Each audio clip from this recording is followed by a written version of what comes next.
5 types de personnes auxquelles il ne faut jamais faire confiance. Il y a un rappeur africain qui dit souvent dans ses textes que on vit dans un monde où faire confiance, c'est se suicider. C'est-à-dire qu'au lieu de faire confiance à certaines personnes aujourd'hui, mieux vaut se tirer une balle dans la tête.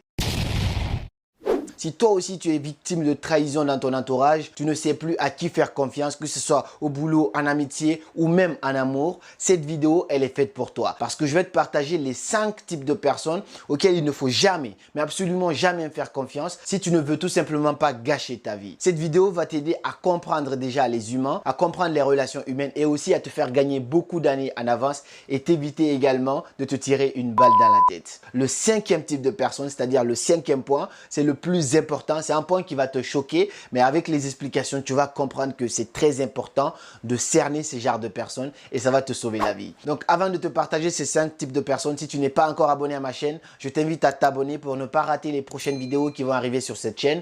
Et si tu es gentil, tu me laisses un pouce bleu pour me faire comprendre que tu adores mes vidéos. Parce que ici, je partage une vidéo chaque vendredi. Peut-être que je vais augmenter la fréquence, mais pour le moment, on continue sur une vidéo par semaine. Le premier type de personne auquel il ne faut jamais faire confiance, c'est le traître. Ou peut-être je pourrais dire un ancien traître. C'est quelqu'un qui a trahi un innocent pour venir avec toi ou se mettre avec toi. Cette personne n'hésitera pas toi aussi à un moment ou à un autre à te trahir pour aller avec quelqu'un d'autre. Ça me rappelle l'histoire d'un monsieur qui est venu dans un royaume qui avait beaucoup d'argent et qui a vu une femme qui lui plaisait. Sauf que cette femme, elle était déjà en couple avec un autre monsieur. Ils étaient hyper amoureux, tout se passait bien entre eux. Tout le monde les supposait comme étant des âmes sœurs. Mais cette femme, vu que le monsieur avait de l'argent, il avait une belle voiture, elle a décidé de quitter son copain pour aller avec ce monsieur.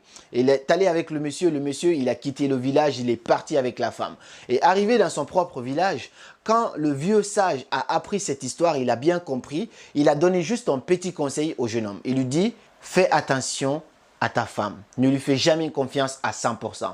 Le monsieur, il était choqué par ce que le sage lui dit. Il lui dit, mais qu'est-ce que vous racontez? C'est du n'importe quoi. Elle a quitté tout le monde pour moi. Et donc, pourquoi ne pas lui faire confiance? Ainsi de suite. Ce que le vieux sage lui a dit, il n'a pas tardé à voir les résultats au bout de quelques années plus tard. Lorsqu'il n'avait absolument plus rien parce que la femme lui avait soutiré tout son argent, cette femme s'est barrée pour aller encore avec quelqu'un de plus riche que lui. Donc, si une personne a été capable de trahir une fois, rien n'empêche cette personne de trahir une seconde fois. Tu peux retrouver cette situation soit en amour, aussi parfois en amitié. Tu sais, ce type d'amis qui quittent des amis à chaque fois, genre c'est des amis infidèles, ils quittent un ami pour venir avec toi. S'il a trahi cet ami-là alors que rien de grave ne s'était passé, méfie-toi un petit peu parce que rien ne te garantit que cette personne ne va pas te trahir toi aussi un jour pour aller avec quelqu'un d'autre. Au boulot, si tu es en collaboration avec une personne qui a déjà trahi son premier